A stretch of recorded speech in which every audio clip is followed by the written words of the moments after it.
My name is Dave and I have a channel called Cichlid Charmer, and I was so excited to get this invitation to do a collab with Aquafinity because, well, mainly now I get to talk about all my tanks with a bunch of people that haven't seen my videos before. What's different about my channel than other fish keeping channels is that I mainly talk about only African and American cichlids, but also I don't really have a fish room.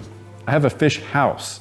And much to my wife's dismay, I have fish tanks almost everywhere, including a couple of really big ones in my living room and my entryway. Then I also have some tanks littered throughout my bedrooms and soon to be my garage. I have 4 main show tanks, and then I also have some, quarantine and grow out tanks. Starting off with the one in my living room that is actually a lot of my viewers' favorite tank in the house. The first one is Alcatraz, my 8-foot long, 240-gallon African cichlid tank. And this is actually the type of cichlid tank that I first started off with, but they were in a 75-gallon aquarium at the time. Too small for most of these guys, in my opinion, by the way. I was new and I just didn't know that.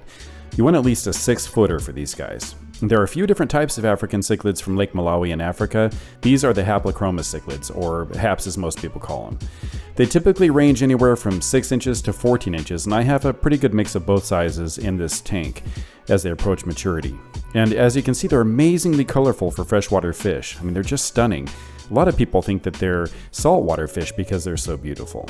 The tank doesn't have a lot of decor in it because these fish like wide open swimming space. If they were runners, they wouldn't be the long distance marathon type. No, these guys would be sprinters. This is actually even more decor than I should have in here, if you can believe that. They're on the more aggressive side, so you can wind up with some fights that can actually do some serious damage if you're not watching, and sometimes even if you are watching. This is another species from Lake Malawi. These are my Mbuna cichlids. They're usually between 5 to 6 inches when they're full size, and in general, they're more aggressive than the haps and Alcatraz. Interesting thing about these guys is that they're omnivores, but they especially love and need a lot of vegetation in their diet. You may have noticed that they have a different shape than my Alcatraz inmates, more torpedo shaped, and they tend to have a different color palette. Still very colorful, and maybe even more so than my haps. If you like being able to see your fish whenever you want though, you might not like Mbuna, and this is because they love to hide in their little homes. Sometimes I walk in the room and the tank looks completely empty except for a bunch of rocks. A ghost town. They're all hiding in their caves, watching football and drinking beer. My 180-gallon South American cichlid tank has mostly more peaceful American cichlids in it. Not a lot of fighting going on in here. I love the decor in this tank. The big branch is from the river, it was free, and the standing logs are from Aqua Decor. Not free, not by a long shot. With my other 2 tanks, the fish exhibit loads of personality, but these guys seem more like just normal fish. I mean, it's a pretty tank and the fish are great, but I pretty much feel like they're, just fish. And whereas with the other tanks, including the next one, I feel a connection with the fish. It's like they're part human or something. Mutants. Weird and sometimes nasty nutjob mutants. Finally, my 10-foot long 435-gallon tank San Quentin. This is my newest tank and it sits right here in the entryway to our house. I'm still working on the decor, almost all of which is from Aqua Decor. Love the look of this tank. The fish are still all American cichlids, but this one has South and Central American cichlids in it. Central American cichlids tend to be more on the aggressive side, and there are plenty of them out there that are way more aggressive than my African cichlids, but most of mine are pretty low to moderately aggressive. These have more personality than my Africans so far, and I enjoy the tank more than any of my other ones. I'm still actually stocking this tank, and most of these guys are going to get a lot bigger than what you're seeing here. I just love it, and sometimes I wish I could crawl in there and hang out with them. But I don't think they'd be crazy about that idea, and it'd make me a bigger nut job than any of my crazy fish. So what got me into fish keeping or cichlid keeping? Well, when I was growing up, probably like 10 years old or so, my dad actually got me into the idea of having a fish tank in my bedroom. And since then, for the next like 40 years, off and on, I've had fish tanks. Well, one at a time. I never had more than one. And I also wasn't really into the fish. I mean, they were cool to feed and stuff like that, but I didn't know very much about them, and I didn't really get excited about them except for that first year. However, I was thinking of getting rid of one of my tanks, my 75-gallon just community tank, about 3.5 years ago. And I asked my wife, I was like, I don't really enjoy this tank anymore. Should I just get rid of it? And she and my daughter were both very firm in saying that, no, I need to keep the tank. And so I did. And now they kind of regret that decision because fish have just totally taken over my life. And that's because I started watching videos on, I can't even remember why I was looking for them, but I found videos on cichlids. And I started thinking, you know, these look like a totally different type of freshwater fish. And so I did a lot of research on cichlids, African cichlids to be specific, at the time, and decided to, for the first time ever, get my second tank. So I had 2 tanks up and running. And having that cichlid tank was a totally new experience for me. And it kept me learning and growing in the hobby. And now I have American cichlids too, and I just am totally amazed with all these fish. I don't know how I could have ever existed with just a community tank after having these amazing, cool guys. Do I have any favorite fish in all my tanks? No, I love them all equally. But that's a total lie. I actually do have favorites, and I have all kinds of favorites. But the one best fish that I have, he might actually surprise you because he's, in my opinion, not the prettiest fish, he's not the biggest fish, but he's the coolest fish. He's been a great fish, and he was in the first batch of African cichlids that I ordered when I set up my first 75-gallon cichlid tank, so he's about 3.5 years old right now. He's pretty mellow for a hap, but he's not a pushover. He'll let some of the others push him around for a little bit, but if it gets to be a problem, he'll all of a sudden flip, and he goes from being a Gandhi fish to my Mike Tyson fish. I've seen him do this several times, and believe me, when he decides he's had enough, no one will stand up to him, even though he's smaller than most of the fish in here. So yeah, he's a great fish. I've often referred to him as the best fish who ever lived. But I have to tell you, some of those San Quentin inmates are challenging Zeke for the favorite top spot on my list. How do I maintain my tanks and keep my fish nice and healthy? Well, it's not really one thing that I do.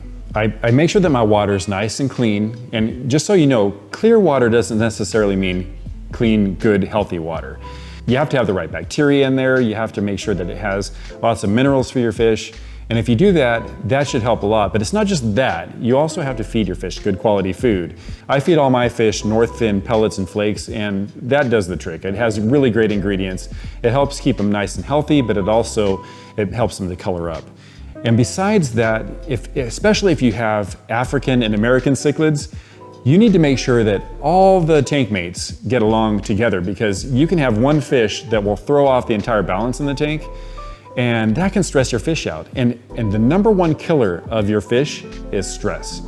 They might die from a disease, or they might die from starvation, but the reason they got sick or the reason they stopped eating is probably due to stress. So you have to find out what kind of living conditions your fish need and make sure that you meet all those. One of the things that you need to do is remove a fish that might be causing the other fish to stress out, because if you have one guy in there, especially with African and American cichlids, that's causing everybody to stress out, you can end up with a bunch of sick or dead fish. And you need to take care of that before anything really turns into a nasty nightmare situation, which, to tell you the truth, if you have African and American cichlids, you'll eventually face. But keeping that stress level down is a huge factor. And part of what is included in stress is tank size too. A lot of people don't even think too much about, well, a tank might be a little small for their fish, but it's good enough. However, that can stress them out and that can cause them to get sick too. So I think the tank should be the right size for your fish if you're gonna have nice, healthy ones. What kind of decor do I use in my tanks? Well, like I said with my African tank, it's different than my American tanks. It all depends on the type of fish that I have and what kind of environment they're used to, or that they would come from if they were found in their natural environment. So I try to kind of match that a little bit at least. However, not all the stuff that I use is real. As I've said already, that I use some things from Decor, the rocks in Alcatraz, almost everything in this tank right here, and some of the things in my 180. So they're not real, but they're similar to the things that they'd find in their natural environment if they were found in the wild. I don't like things to look unnatural. I don't like the little no fishing signs or SpongeBob pineapple things in the tank. I think those look ridiculous. I mean, if you like that kind of thing, I mean, more power to you. But I want it to look like it's just a scene from a lake somewhere, that it matches where they're from. And that's what I go for. If I were to give one tip to someone that's just starting out into the cichlid world, either African or American cichlids, I think the most important thing that you can do, it might seem kind of boring, but it's do your research, because with any fish, you need to figure out what you're getting into, but especially with these guys, because they're nut jobs. I mean, they're practically insane, and they can kill each other if you do everything wrong. There are little tricks you can pick up that will help alleviate this anger that these fish apparently have inside of them. And I've played with things from water temperature to feeding schedules and to pH. I mean, all these things are playing a factor in how your fish are going to behave and how healthy they're going to be. So do your research, make sure you have the right size tank for them, and I recommend going a little bit above and beyond what the minimum tank size is. I mean, you can find that the minimum tank size for an Oscar fish is a 75 gallon, and I think that's just cruel. I think it's too small. I'm sorry if this is you and you have an Oscar in a 75 gallon tank, but they need more than that. They're going to get so big that they can barely turn around in that tank. So size does matter with aquariums, and just make sure you do your studying to get the right kind of fish in your tanks. Do I have any words of wisdom for you with all my years of experience with fish keeping? I think the most important thing that you can do is to make sure that you're trying your best and you're learning about your fish, doing your research and all of that. But one of the things that happens to all fish keepers eventually is we make a dumb mistake. Something stupid that ends up costing us a bunch of our fish's lives. I mean, I have a video where I explain what happened to me, where I made a really dumb mistake and lost about 2/3 of my fish in Alcatraz. And it was devastating. I mean, I was in tears because of this. But that video helped other people, other fish keepers, and some of them left comments saying that they actually made a big mistake like that, lost their fish, and then got out of the hobby because it was more than they could handle. And then after seeing my video, some of those people decided they were going to get back into the hobby. They saw me bounce back, they realized that they're not a terrible person for what happened, and they can keep going. And that's the important thing, is if you make a dumb mistake, make sure you're on it and that you're dedicated to your fish, but keep going. Learn from your mistake, become a better fish keeper. That's really all we can do.